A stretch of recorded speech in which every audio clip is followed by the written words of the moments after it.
nesse link no material de aula, aí vão ter acesso ao material original, trata do capítulo 7. Tá? Bem, então, Equity Risk Premium. Também tem aqui embaixo o link da aula original do Damodaran, tratando sobre o tema. Prêmio de risco, então, patrimonial. Uma intuição. A gente está trabalhando o CAE, né, como sendo uma função da taxa livre de risco, mais um beta, e multiplica agora esse Equity Risk Premium, que nada mais é do que a minha taxa retorno de mercado menos o retorno da taxa livre de risco. Tá? Então, o prêmio de risco para os investidores, que os investidores cobram, né, do patrimônio médio. Então, quando a gente fala em médio, não é do final do ano, e sim a média de 2 períodos. E na falta de uma descrição melhor, a gente tem que pensar como o preço de arcar como uma unidade de risco em ações, né? Então, quanto eu estaria ganhando a mais do que a minha taxa livre de risco se eu entrasse no mercado de ações. Tá? Então, com esse plus aqui. A aula de hoje é esta, é o que eu estou circulando. A aula passada foi o RF. A próxima aula é sobre o beta. Tá? Então, é uma função de como o investidor avesso, né, ao risco são coletivamente. Então, para ele ser avesso ao risco, ele prefere uma taxa livre de risco a uma taxa com risco. E quanto risco ele vê, então, no patrimônio médio. Então, associado a esse investimento do CAE, tá? Quanto é que ele enxerga como um pagamento extra pelo risco. E o nível do prêmio de risco de ação deve variar ao longo do tempo. Então, esse prêmio ele varia em função de variáveis macroeconômicas, como inflação, né? Crescimento do PIB, e essas variáveis macroeconômicas a gente pode colocar aqui também a própria taxa básica de juros, né? A taxa básica, a Selic, tá? Agora os impostos, tal como o IOF, que teve aumento, né? Então a gente tem, mexe com todo o mercado, inclusive então com o prêmio de risco, as ações tanto do Banco Central quanto do ministro da Economia. E o medo do risco catastrófico também, né? Então, de acontecer o pior, como um confisco, tá? Um empréstimo compulsório. E a transparência ou falta dela nas empresas emitentes de capital. Então, esse é outro problema, além do risco macroscópico, catastrófico, uma enchente, uma guerra, o risco da empresa, né, não ter disclosure ou transparência com relação a seus atos, ou falta dessa transparência, como aconteceu com as lojas americanas do famoso aí brasileiro, um dos mais ricos do Brasil, né, o Paulo Lermo. Bom, então o prêmio de risco histórico onipresente, né? Prêmio de risco patrimonial histórico. A gente pode olhar para o passado dos países e das empresas. Então, o prêmio de risco é o prêmio que as ações ganhariam historicamente sobre os títulos sem risco. É aquela dicotomia, invisto em renda fixa ou em renda variável. Tá? Embora os usuários de prêmio de risco histórico ajam como se fosse um fato e não uma estimativa, ela é sensível, tá? A questão até onde a gente vai na história. Então, quantos dados eu vou pegar para trás para comparar um ao outro, tal como aqui, ó, dos T-bonds americanos, eu pegar um intervalo de 90 anos, né? Ou pegar um intervalo aqui de 50 anos, ou pegar um intervalo de 10. Vai alterar a comparação, tá? Tanto dos T-bonds, aqui eu tenho os T-bonds e os T-bill. T-bill tem, eu coloquei aqui do lado para vocês entenderem o que, que é, né? T-bill são os vencimentos de curtíssimo prazo, até um ano. Os T-notes, que são vencimentos de médio prazo, até 10 anos. E os T-bonds, né? Que Treasury bonds, entre 10 e 30 anos. Como a gente falou, o que nos interessa são esses aqui de 10 anos. Então, se eu olhar comparativamente o que a gente tem, tá, entre estoque menos T-bond, esse aqui nada mais é do que a gente está estudando hoje, que eu falei que é o Equity Risk Premium, que é aquela partezinha da equação igual ao retorno de mercado menos a taxa livre de risco, tá? Risk free. Estava entre parênteses no modelo para a gente calcular o custo do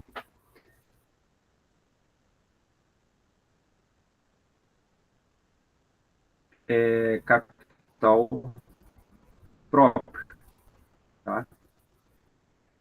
O beta mais esse equity risk premium. Se a gente olhar, aconteceu de ter taxa negativa lá no mercado americano, fazendo aqui estoques menos T-bond, menos 2,9, tá? Então, dependendo do período que eu pegar um ano só, aqui então é o ano, um ano apenas, e aqui eu tenho um conjunto de 10 anos, tá?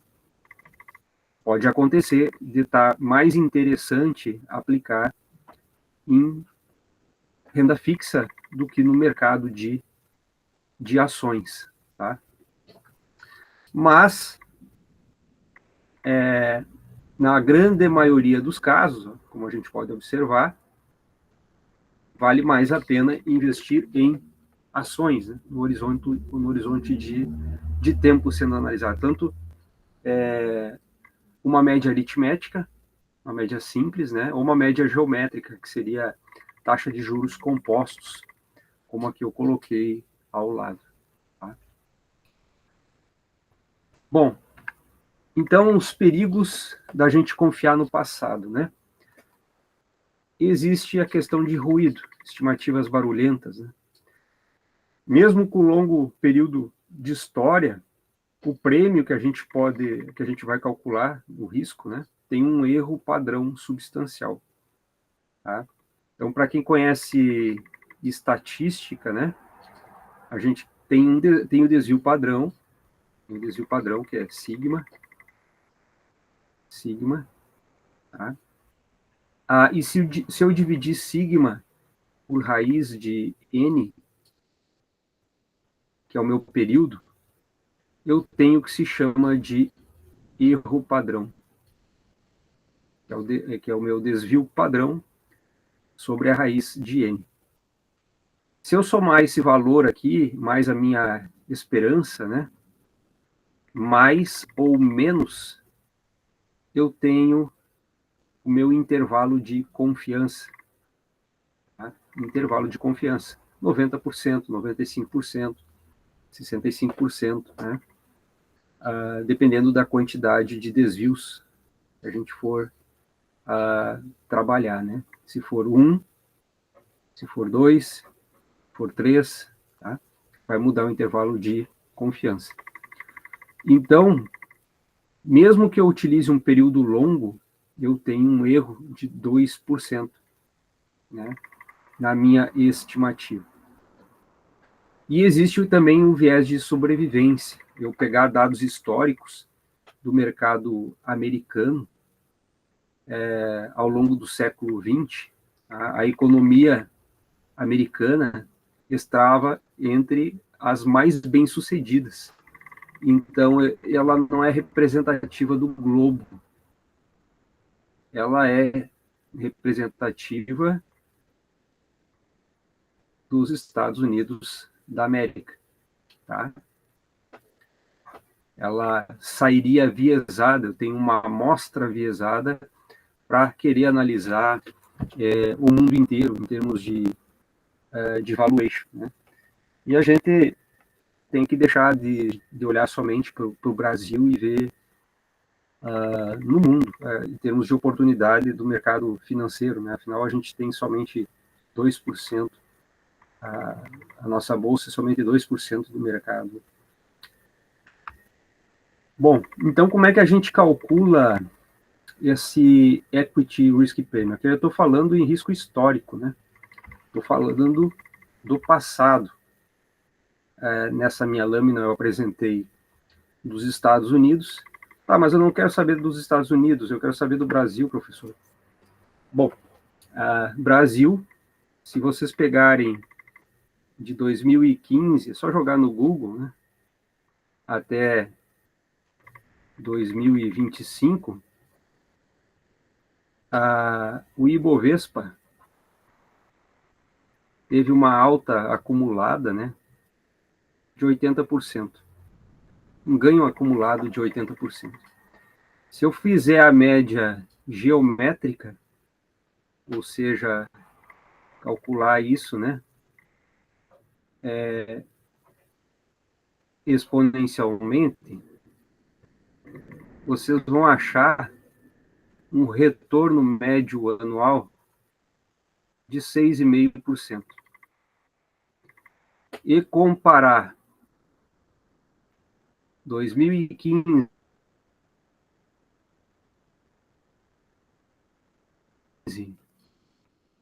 até 2025 da taxa Selic, né, vocês vão achar uma média de 9,5%. Ou seja, o mercado brasileiro não aceita, né, nos últimos 10 anos. Se eu 10 anos para cá eu investisse na bolsa, eu teria ganhado 6,5%. Se 10 anos para cá, né, eu tivesse investido em renda fixa, atrelado a Selic, Tesouro Direto, eu teria ganhado 3% a mais ao ano, em média, do que em ações. Isso é uma distorção, né, do nosso mercado. Isso não poderia perdurar tanto tempo. Poderia um ano, como eu mostrei ali no caso americano. E, teoricamente, né, a gente tem uma hierarquia de ativos com rentabilidade. E o empreendedorismo, que é o que tem maior risco, deveria ter, aqui colocar risco, desvio padrão, deveria ter a maior retorno, maior rentabilidade. E logo abaixo dele, ações. Tá? E renda fixa, muito abaixo. Né? Renda fixa, muito abaixo. E isso não funciona. As regras de mercado não funcionam no Brasil. Se eu fosse traçar isso, os gráficos de dispersão, todas as ações da Bovespa, né, as 400 ações aqui da Bovespa, ela ia dar, poxa vida, estraguei meu desenho, ela ia dar uma fronteira eficiente aqui, na verdade não dessa forma, mas assim, para cima, e lá em cima, a minha taxa livre de risco. Tá? A minha taxa livre de risco. Maior do que o mercado. O que bota em xeque qualquer empreendedorismo no Brasil. Por isso, muita evasão de divisa, né? Nos últimos 10 anos, quase 40 mil empresas deixaram o Brasil, né? Estamos virando um país de serviço por conta disso. Né? Que mais que eu tenho que abordar? Falando em Brasil, nós estamos calculando, aprendendo a calcular o fluxo de caixa, né? Então, eu quero saber o valor presente e valor intrínseco de qualquer negócio, qualquer empresa. E aí eu estou montando meu fluxo de caixa e vou descontar o meu fluxo de caixa, né? Para trazer para valor presente, cada um desses valores é o meu fluxo de caixa sobre 1 mais a minha taxa. Nesse caso é o CAE que eu estou calculando, né? É o CAE. Então, o que acontece se eu tenho um prêmio negativo? Um risco, um prêmio, existe isso, um prêmio negativo. Eu vou correr mais risco tendo uma expectativa de perder 3%. O meu CAE, ele vai ser menor que a minha taxa livre de risco. Meu CAE. E toda vez que eu diminuo o denominador de uma razão, isso é matemática, que vocês aprenderam no primeiro grau, eu estou elevando o resultado. O meu valor intrínseco, ele sobe. Tá? E aí isso é um problema. Ou seja, todas as minhas empresas avaliadas, elas têm um valor intrínseco calculado pelo valuation acima do seu real valor, né? Por conta de um CAE abaixo. Tá? Então, a gente vai olhar para o mercado, todo mundo dizendo, tá barato, compra. Tá barato, compra. Né?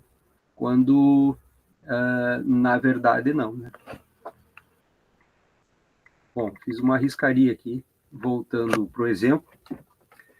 Ó, é a mesma coisa que eu fiz ali, considerando um único período.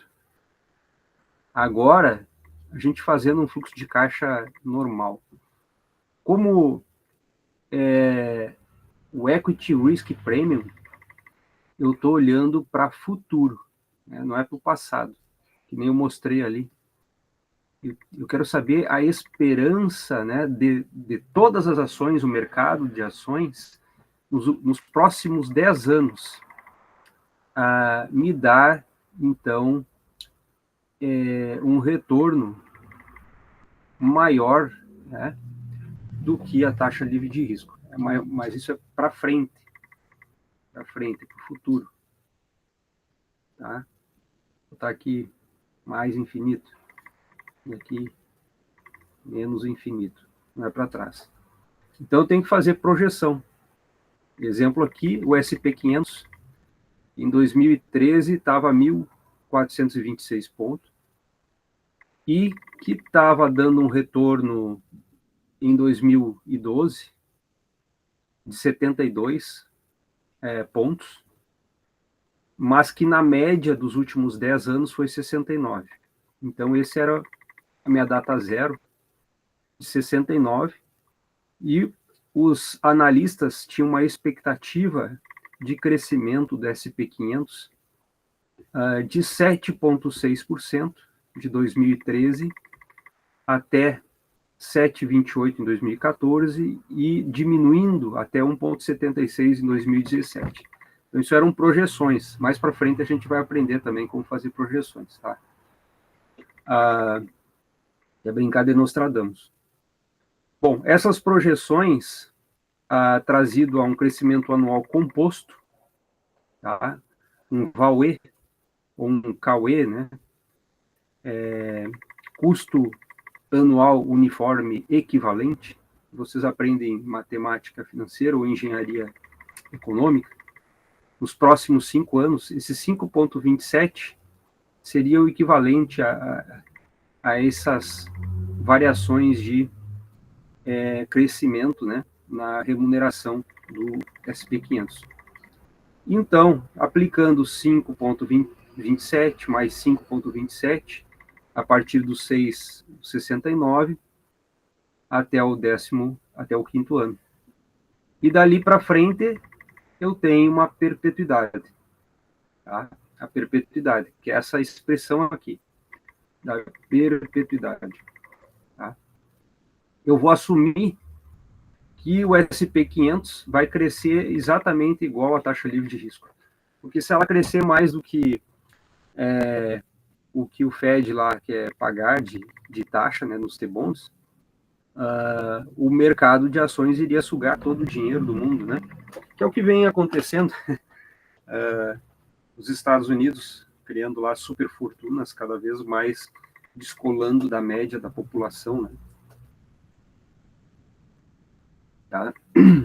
Mas se isso continuar infinitamente, o mundo inteiro vai ser pobre, vai ter meia dúzia de gente bilionária, ou trilionária. Então, há uma expectativa do momento isso parar, virar só a taxa livre de risco. E aí entra a perpetuidade, que eu já mostrei o cálculo para vocês como é. E agora, só com uma correção de uma taxa de crescimento, tá? Uma taxa de crescimento, e trazido para a data 5, né? Que eu estou lá no período 5, aqui é o período 5, e aí eu estou montando o meu fluxo de caixa, que é a minha perpetuidade, né?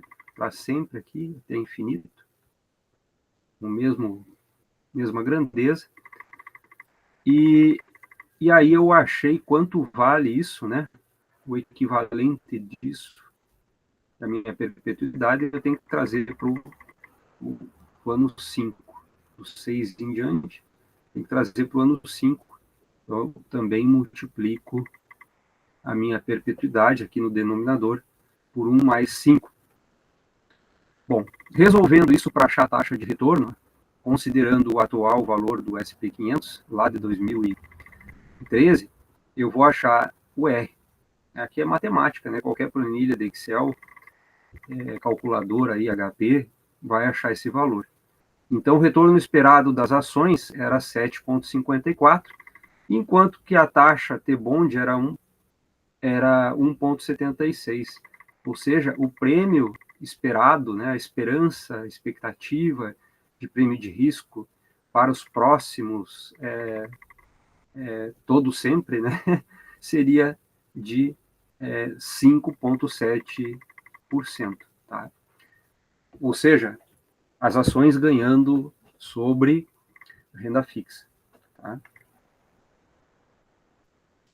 Esse cálculo, o Damodaran traz no livro dele, desde 1960. Então, aquele cálculo que eu mostrei para vocês de 2013, que seria esse pontinho aqui, ele replicou, né, a sua equipe lá de pesquisadores desde 1960. Então, tem dados de 1950 em diante para ver qual era, então, o Equity Risk Premium do mercado americano. Tá?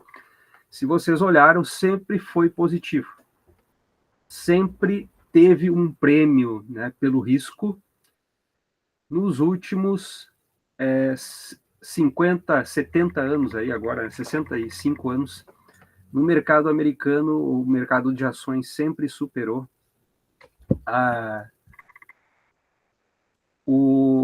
os T-bonds. Tá? Então, sempre teve um pagamento de prêmio.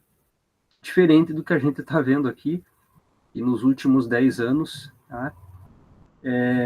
Não vem acontecendo isso. Se vocês fizerem um levantamento histórico mais tardio, né, não tão recente, só os últimos 10 anos, vocês vão começar a verificar, né, que é muito difícil você achar uma empresa no Brasil que tenha um retorno acima da taxa Selic, né, acima dos 14%.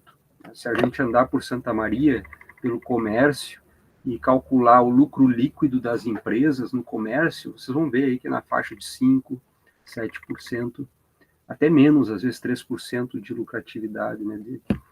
Então, e aí eu estou falando lucro, não é rentabilidade. Tá? Por isso que o mercado, mesmo financeiro, o mercado financeiro do Brasil, você olhar, ele é distorcido, ele não tem uma distribuição entre os diferentes setores, tecnologia, agrário, industrial, comércio, né? A grande parte do valor das empresas, né? Isso quase 40% do valor das 300 empresas está no setor financeiro, meia dúzia de bancos vendendo ações, né, no mercado financeiro. Bom, por que então prêmios implícitos são importantes? Né? Vocês querem entrar no mercado financeiro. Muitos bancos de investimentos, isso vai ser uma prática comum, né? Especialmente os departamentos de finanças corporativas, que vão usar prêmios históricos, né? Tanto aritméticos quanto também prêmios geométricos. E aí vem uma pergunta, faz alguma diferença eu utilizar um prêmio geométrico, juro composto e juro simples? Qual a diferença se eu usasse no mesmo período juro composto, que dá 4,2, ou se eu usasse o prêmio explícito, né, aritmético, de 5,78. Tá?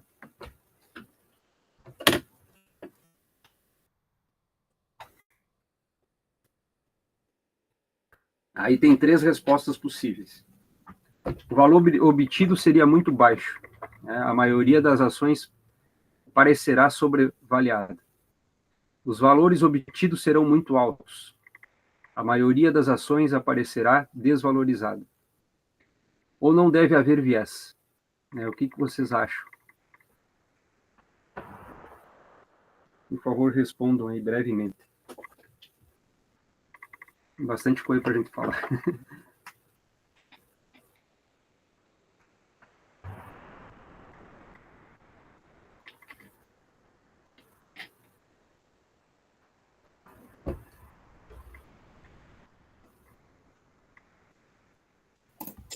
Pode repetir, Alexandre?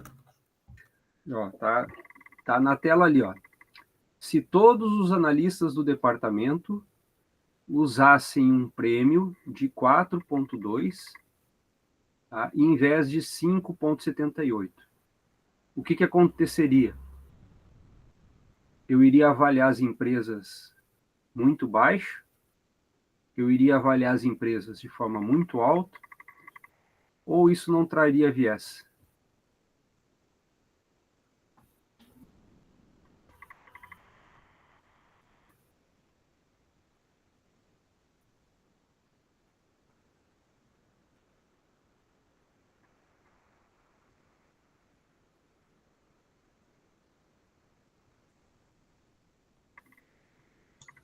Eu acho que ia ser muito baixo. Muito baixo? Bom, vamos voltar. Eu vou pegar só um período. Tá? Eu tenho um período aqui futuro e quero saber o valor da empresa no presente. Valor intrínseco na data zero. E aqui é o meu futuro. Esse valor, para trazer para cá, como é que funciona?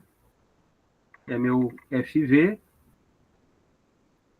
né, sobre 1 mais a taxa, elevado no período. Nesse exemplo é só 1, né? O que é o meu R? O meu R de 5 está indo para 4. O que acontece com o valor presente?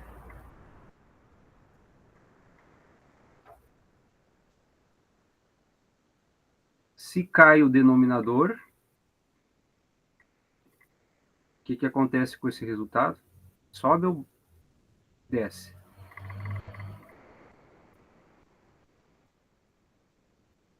todo número dividido por um valor menor, ele cresce ou ele diminui?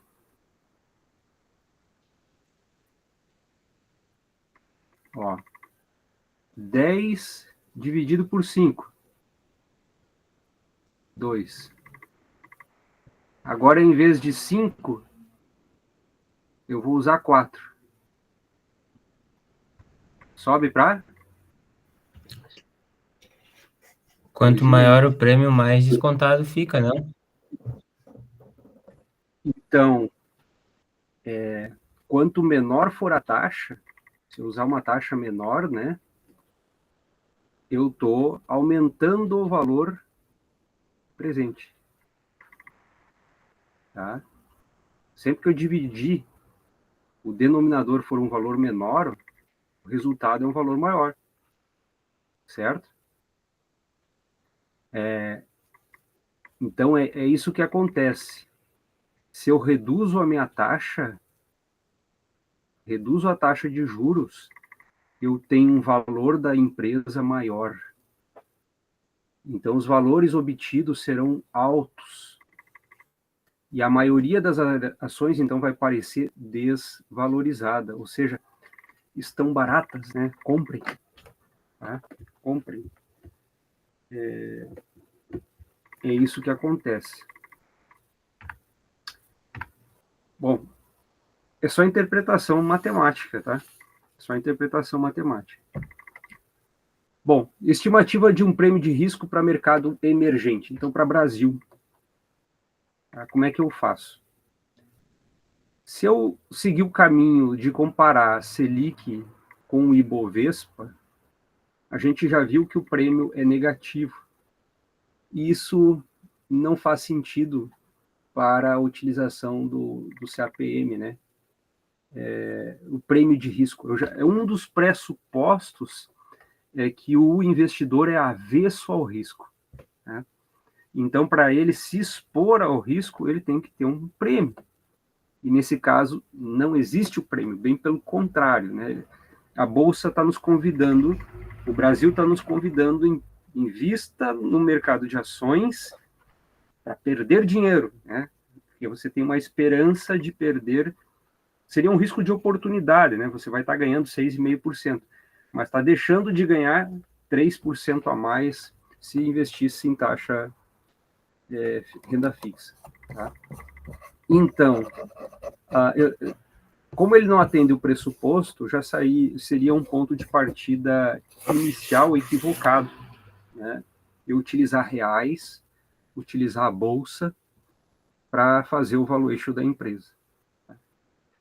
O ideal é eu pegar um mercado maduro, né, que não tem essa distorção, tá, que a gente está pagando muito caro e vai pagar caríssimo, né? Faz 500 anos que a gente está pagando caro e condenando o futuro do Brasil com esses níveis de taxa, porque não tem desenvolvimento, não há interesse, não tem motivação, né? O empresário, ele não...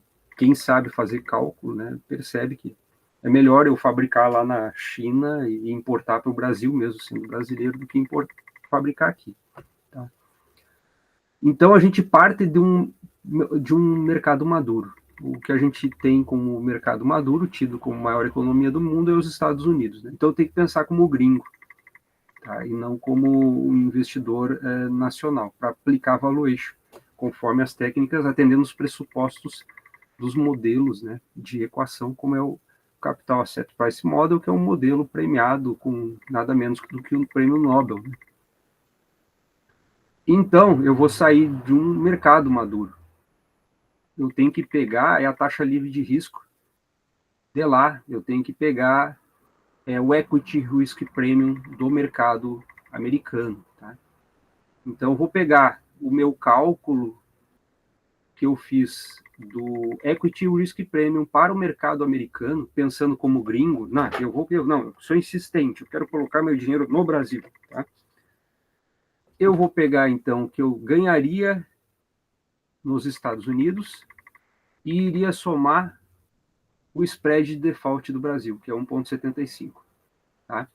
Como é que é achado esse valor de 1,75 a aula passada, né? Então, teoricamente, vocês já sabem, é só assistir de novo como é que achamos esse 1,75. Somado, então esse seria o prêmio de risco de ação para o Brasil. Para mim trazer dinheiro, né? Percebam, ó, que ele subiu o valor, ele não diminuiu. Né? Esse Equity Risk Premium, usando simplesmente esse artifício, saindo de lá de fora para vir para cá. Como o Brasil é arriscado, eu teria que somar isso no meu retorno. Tá? E somando isso no meu retorno, as ações vão, o valuation das empresas vão cair lá embaixo. Aquela regra que a gente acabou de mostrar entre numerador e denominador, né? Quando sobe um valor do denominador, cai o valor intrínseco da empresa, tá? Então, alguém lá fora fazendo valuation das empresas nacionais, aqui do Brasil, vai achar um valor bem mais baixo do que a gente calculando dentro de reais com Selic iria achar, porque não atende os pressupostos, tá? Além de fazer isso, eu poderia ajustar pelo risco ainda das ações. Porque uma coisa é o risco Brasil, né? É o risco do governo não pagar a taxa Selic. E outra é de eu entrar na Bovespa. Né? Então, eu posso fazer uma razão, né, esse 1,75, entre o desvio padrão da Bovespa com o desvio padrão da taxa Selic, e multiplicando pelo spread do Brasil e somando o Equity Risk Premium americano. Eu tenho, então, um prêmio de risco de capital total para o Brasil, né? Eu, em vez de pegar o meu dinheiro e levar na taxa Selic, eu estou levando para a B3. Assim, o Equity Risk Premium para um país emergente seria o Equity Risk Premium de um país maduro, tem mais do que os Estados Unidos, logo em seguida eu mostro, mais o Country Risk Premium, no caso do Brasil, que a gente falou. Então, essas aqui são as equações, né? Eu vou calcular o spread de inadimplência, que é o bonds do país, menos os bonds americanos, e eu posso achar o Country Risk Premium, corrigindo eles, né, pelo percentual de ações do país, pelo percentual de título do país, isso sempre pensando em dólar. E eu ainda poderia também usar essa terceira forma de cálculo entre o desvio padrão das ações do país, que no nosso exemplo é o Brasil, sobre dos Estados Unidos. Tá? E essa abordagem, então, teria problemas em países ilíquidos, tá? Que iriam ter um desvio padrão muito baixo. Tá? Não é aconselhado usar quando é um país ilíquido, né? Ou seja, as ações não são muito negociadas na Bolsa. Aqui o histórico de prêmios de risco de ação implícito para o Brasil, né, mostrando que até 2012, quando teve a crise do mercado financeiro, principalmente nos Estados Unidos, né, aí eles não falam que foi deles, né, para eles a crise foi fora. Eu não mostro o que eles justificam. Mas vinha caindo esse Country Risk Premium do Brasil, hoje voltou a subir. Então, essa tabela é interessante porque faz um overview global do Equity Risk Premium. Então, nos Estados Unidos, né, considerando um prêmio de 5,8% histórico, tá, como a gente calculou ali, implícito, né, a gente tem vários outros países em que isso é zero. Netherlands, Norway, Sweden, né, Switzerland, United Kingdom, né? Então, que são considerados Singapura, tá? Que tem o mesmo risco do mercado americano, Austrália, Nova Zelândia, né? E nos demais já tem um incremento de risco, tá?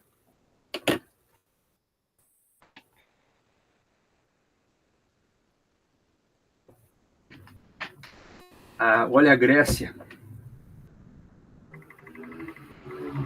Paquistão, né, são considerados de alto risco. Tá? O Brasil estava em 8,43. Né? Isso dados históricos, tá? De 2013. Bom, então, prêmios de risco de capital do país a prêmios de risco de capital corporativo. A gente já sabe que o Brasil é arriscado, é só olhar as regras do jogo, como eu coloquei as cartas na mesa aqui para vocês analisarem, né? Então, o mercado brasileiro, se vocês querem investir, é o país da renda fixa. No Brasil, tá? Você vai correr mais risco, tem que ter uma ação com um beta alavancado, bem alavancado, para superar a taxa Selic, né? E aí correndo o risco de dar uma queda, né, ou um bearish, e aí você cair na média ali, que é os 6,5% em relação a Selic, né? Tá? Bom, a forma mais comum, a abordagem, né, para eu transformar o risco país em um risco de uma empresa, né, corporativo, eu quero botar meu dinheiro na Embraer, né, quero botar lá na VEG. Porque eu confio nos donos, sei que são boas pessoas, vão fazer meu dinheiro crescer. Bom, aí eu vou somar o cálculo de risco e prêmio e vou aplicar o meu beta em cima do equity risk premium do mercado maduro, né, que seria lá o 5,8 dos Estados Unidos. Tá? Outra abordagem é se eu assumir que esse país que eu estou analisando, ele tem um risco semelhante, tá, a outros riscos de mercado, riscos globais, né? Então, o que acontecer nos Estados Unidos vai acontecer naquele mercado também, né?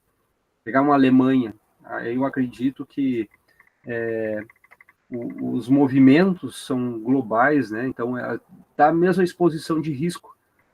E eu vou multiplicar o beta, então, em cima do meu cálculo de risco e prêmio. Tá? É outra abordagem. E uma terceira abordagem seria eu individualizar, né? Achar aqui esse lambda como uma proporção, né, das minhas receitas da empresa em si. Porque pegar o caso da Embraer, a Embraer, apesar de ser uma empresa teoricamente, né, nacional,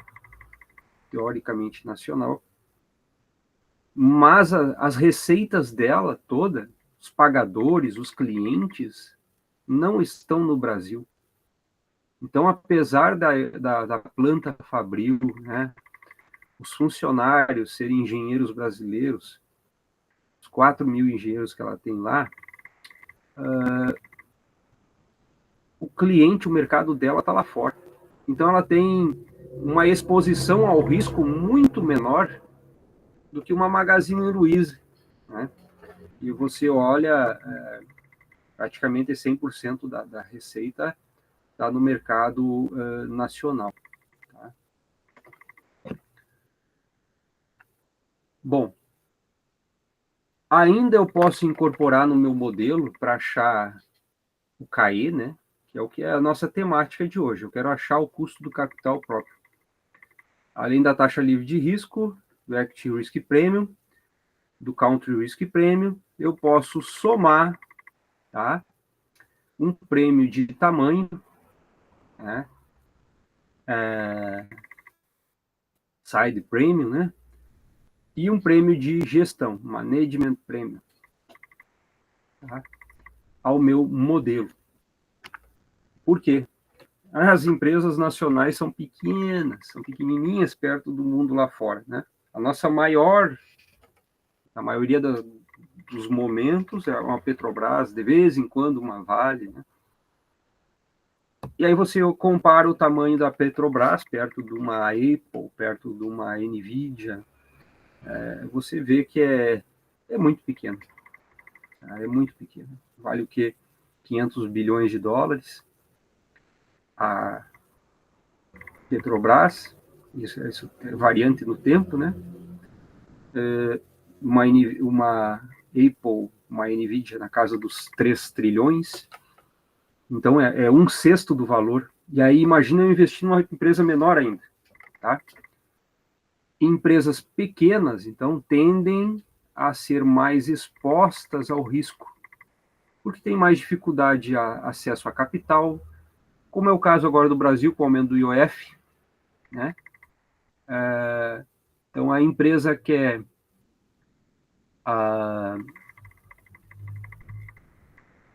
fazer um empréstimo, vai pagar mais caro. Então, muitos economistas estão fazendo uma equivalência, né? Subir o IOF é a mesma coisa que se fosse subir 2 pontos, 0,2 pontos, né? A taxa Selic. Então, causando uma retração, uma recessão, né? Uma diminuição da economia. E qual é o perfil de empresário? É a pequena empresa, a empresa doméstica. O cara que está lá fora, né? Como aconteceu, iria ser taxado a remessa de dinheiro para fora, ia subir também, aí o Lula recuou, porque os banqueiros não gostaram, né? E também os grandes investidores. Vão tirar esse dinheiro daqui rápido, antes que comece. Então, o grande não vai pagar, só o pequeno vai pagar mais caro. Tem uma dificuldade maior de capital, né? Então, encarece mais os empréstimos, tá? Também a questão de profundidade de gestão. A gestão normalmente são superficial, como tem pouca gente, aí não consegue dar conta de toda a burocracia e fazer as melhores práticas, né? A concentração de clientes também, né? Muitas vezes tem poucos clientes, tem problema de liquidez e assim por diante, né? Mais difícil do que uma empresa grande, tá? Então, como resultado das dúvidas sobre a persistência de um pequeno prêmio, é comum considerar a aplicação, então, de tal prêmio na maioria das avaliações de empresas privadas. Uma empresa que vive fazendo isso é essa famosa aqui, Duff e Phelps, né? Que tem o Handbook de Valuation, né? Um guia de custo de capital. Então, para quem quer no mercado financeiro, desde 1932, se eu não me engano, ela faz, né? Essa análise sobre encomenda, tanto para bancos de investimentos, para empresas privadas, né, para a parte aí de fusões e aquisições. Então, é um case interessante até para quem quiser buscar mercado de trabalho numa atividade internacional, né, saindo fora desses problemas estruturais que a gente tem aqui no Brasil, tá? O mercado financeiro vai dar bastante dinheiro para a banca, né? Para quem é da corretora, para quem é o próprio banco, né? Como eu mencionei, com as taxas elevadas, o dinheiro é assegurado, tem muita tarifa, né? Mas para ganhar mesmo dinheiro com bolsa de valores como investidor, é 1 em cada 11, né? Então, o prêmio do tamanho é calculado como a diferença entre os retornos excedentes históricos reais e o previsto pelo CAPM, tá? Para os DCIs determinados pela capitalização de mercado. Então, eu vou calcular o CAPM, vou comparar com o histórico, que der a diferença é o prêmio de tamanho.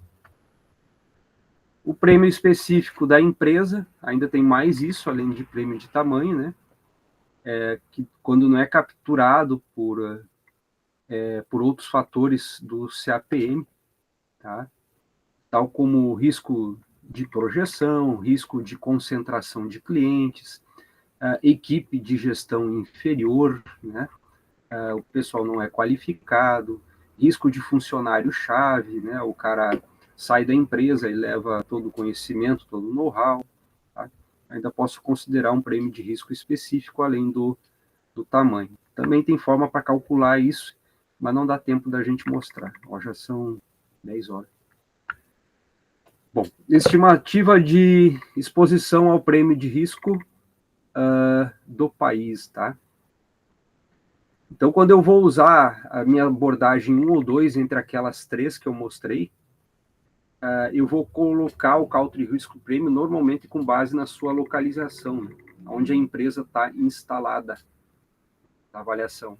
Atribuir um prêmio de risco a uma empresa com base em país de sua constituição, tá?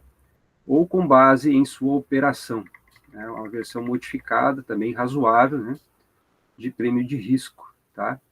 Exemplo disso, a Apple, você olha, as multinacionais, tá tudo americana, mas você vai olhar o grosso do parque fabril deles, está na China. E aí o que acontece lá se os caras derem uma louca e fecharem, nacionalizarem todas as empresas? Agora são todas nossas empresas. O que vai acontecer? Uma guerra mundial, né?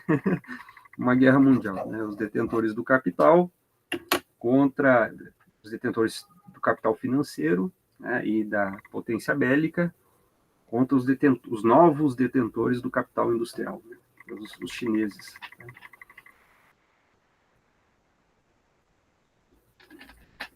Então, eles têm uma exposição ao risco bastante grande também, né? Ó, vamos pegar um exemplo do Brasil, a Embraer, que eu estava falando, né? Country Risk Premium para Embraer. No caso, perdão, minha caneta aqui. A Embraer, tá? Ela tinha 97% da sua receita proveniente do mercado exterior, tá? Estados Unidos e outros mercados maduros, e somente 3% do Brasil. Então, o Country Risk Premium, que a gente viu, que era 8%, né, arredondando aqui para o Brasil, e o americano, fazendo uma regra de 3, eu vejo que a exposição, né, da Embraer é muito menor do que a do Brasil. A questão de, eu vou somar somente 0,24 do Country Risk Premium no Brasil, na Embraer, de 8%, né? Tá? E assim também eu posso apresentar o exemplo da Ambev, né? A Ambev está aqui, ela tem receitas, né, que, bom, pouco mais da metade, 63% do Brasil. Fazendo regra de 3 com Country Risk Premium, né, o risco, a exposição do risco da Ambev é muito menor do que a do Brasil, porque a receita dela não vem do mercado brasileiro, tá?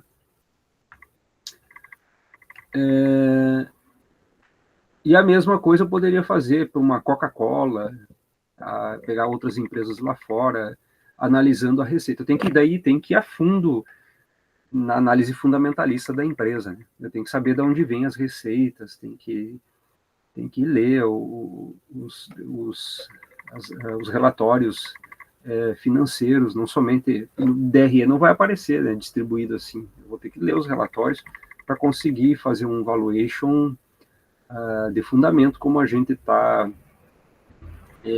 aqui aprendendo teoricamente a fazer. Tá? E a abordagem 3, né, quando é que a gente usa? Quando, mantendo-se tudo igual, uma empresa deve estar mais exposta ao risco em um país se gerar mais receita, né, desse país. Né? Tal como a instalação fabril, o uso de produtos de gerenciamento de risco pode ser usado, né? Então, qualquer empresa pode fazer a mitigação do Country Risk Premium operando derivativos, por exemplo, né? Fazendo hedge no mercado, né? Buscando anular o risco. Tá? E aí eu vou calcular esse lambda conforme essa exposição relativa. Esse lambda que está aqui. Vocês vão ter que ler o material, vou adiantar, vou correr por causa do tempo. Ó, percentual de receita doméstica da empresa sobre receita doméstica das empresas, no plural, todas as empresas do mercado brasileiro, e eu comparando com a empresa que eu estou analisando.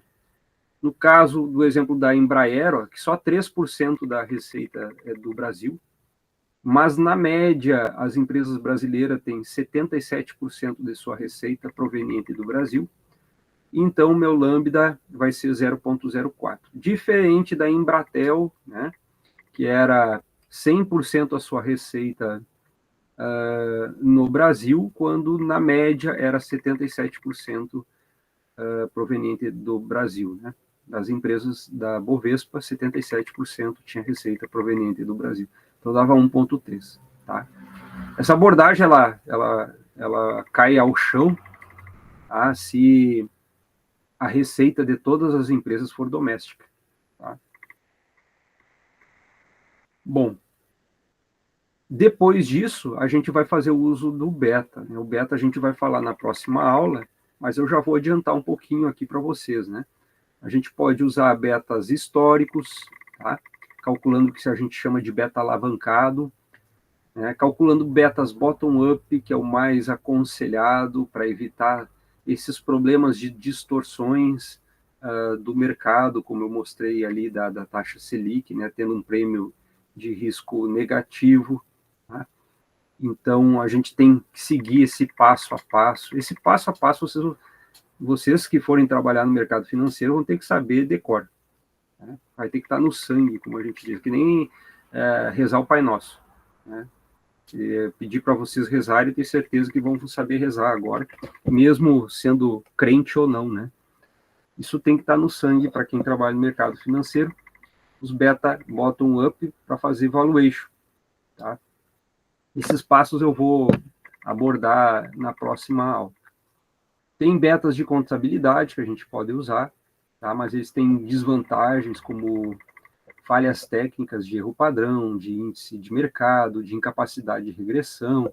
Então, tem várias limitações e, por isso, não é aconselhado, né? Falando academicamente. Tá? O cálculo do custo da dívida, né? Para mim chegar depois ao WACC, como é que ele é feito, né? Com base em dados tabelados. Tá? Eu posso abrir os relatórios da empresa e achar eles manualmente quanto custa cada empréstimo, ou eu posso também usar a taxa livre de risco, o spread de inadimplência, né, do país, somar o spread de inadimplência da empresa, e eu acho o meu custo da dívida. Tá? Eu repito que eu vou voltar a falar sobre isso, mas só para dar um pontapé inicial, porque senão não vai dar tempo de falar sobre tudo. Custo das dívidas após os impostos, então descontando imposto, e considerando a inflação. No caso do Brasil, comparando com o mercado maduro, o maior mercado do mundo tem o dólar como moeda, né? Então, até mencionei para vocês que o real é considerado uma pseudo-moeda ou moeda exótica, não é uma moeda real. Então, apesar do nome, né, real. Então, o custo de capital de mercado, né, juro da dívida, e o cálculo do duration. Eu tenho que saber até a duração da dívida para mim poder calcular o valor presente ao fluxo de caixa. Né? Então, eu estou projetando uma coisa, minhas contas que eu tenho para pagar, lá, 2 milhões para pagar, mas tem 5 anos. E outra é trazer para valor presente. Não, eu vou lá no banco, vou quitar isso, quanto é que vai sair? Vai sair um valor bem mais baixo. Então, o KD vai dar o de mercado. No caso de títulos híbridos, custos de ações preferenciais, também vai incorporar o custo do VAC, né, do AC, o custo de arrendamentos operacionais, sempre que a gente tiver um leasing, tá? Eu tenho que somar as despesas de arrendamento, né? Além das despesas financeiras, para achar o custo de dívida. Por que a gente faz isso? Porque tem muita empresa alavancada, né? Alavancada operacionalmente. O que é isso, professor?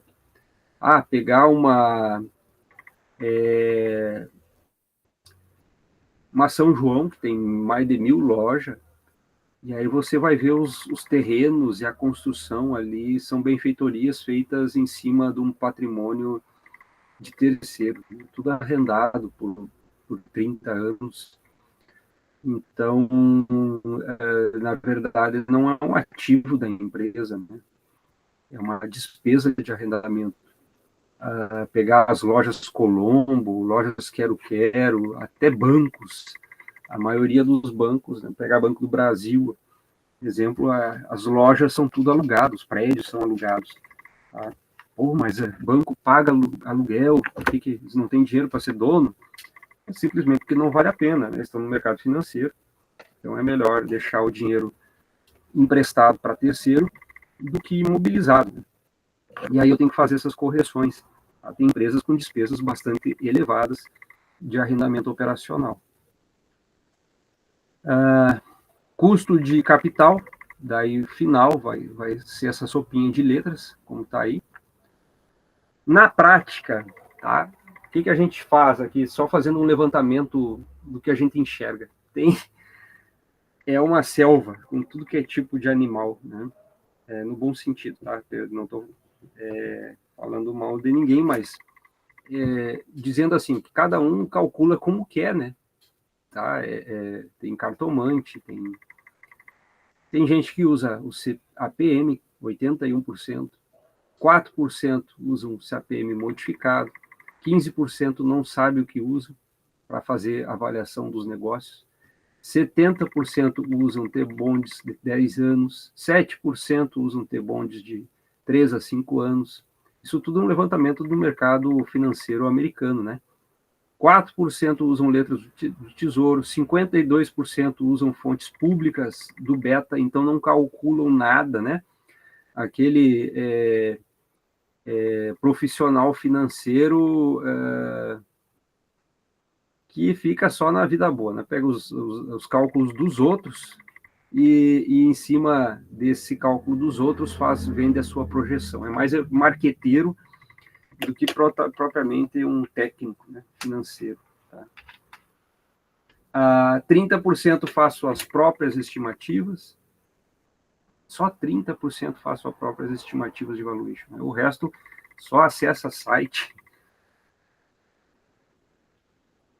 Ampla variação do preço de risco de mercado, né, com 37% usam o prêmio de 5 a 6, 52% usam uma taxa marginal, né, 37% usam uma taxa de empréstimo, 59% usam pesos em valor de mercado, 15% usam pesos em valor contábil, né? Então, a gente vai enxergar o pessoal fazendo valuation, por isso que tem tudo que é tipo, né? Uns dizendo que a empresa está super avaliada, outros dizendo que está super avaliada. E todos são do mercado, todos são profissionais. Para encerrar, a última lâmina tem um print de uma planilha de Excel em que está identificado cada cálculo com letras e a equação, como ela é montada com base nessas letras. Tá? Então, A mais D vezes E mais F mais G para chegar ao H, né, o KE nominal. Então, para vocês montarem as suas regras de operação, né, dentro das suas planilhas de Excel, tá? Que no final, depois de operacionalizar, a máquina faz na velocidade da luz, né? Ela vai fazer o valuation na velocidade da luz se você tem as informações, até chegar no KD e no VAC. Ao lado tem os links da onde sai essa informação, tá? E o que está em vermelho, algumas dicas do que seria o ideal fazer, né, de acordo com a teoria. Então, é um resuminho tentando mostrar na prática como é que a gente operacionaliza esse pacote de 1 hora de teoria, tá? As principais referências, quem quiser se aprofundar, tem aí o Asaf Neto, da Modara, né? O Ramadá, que é da questão do Betas Bottom-Up, que é o que a gente vai ver na próxima aula, principalmente o trabalho dele, né? E os demais, Samonês e Serra. Feito, como sempre atrasado. Desculpa. Mas eu acho que para quem quer operar no mercado financeiro, a aula vai ajudar, né? Perguntas, dúvidas?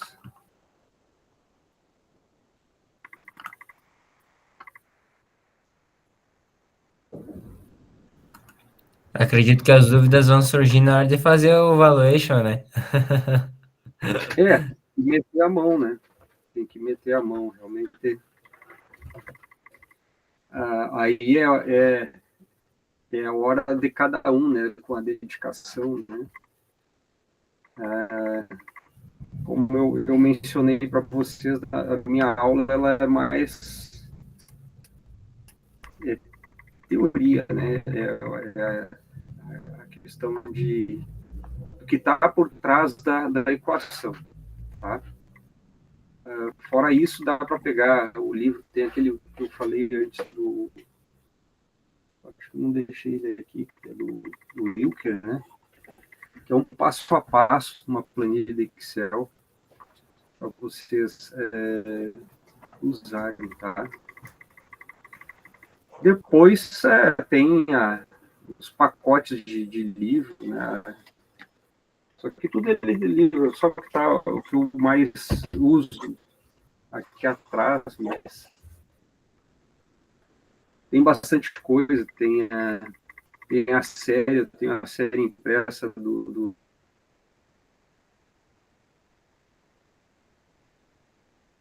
CFA, né? Também ajuda, né? Certo, gente? Obrigado por hoje. Até a próxima aula, se Deus quiser. Certo. Fechou, boa noite. Fechou. Boa noite. Boa noite, Alexandre. Tchau, tchau. Professor, obrigado. Ok? Feito.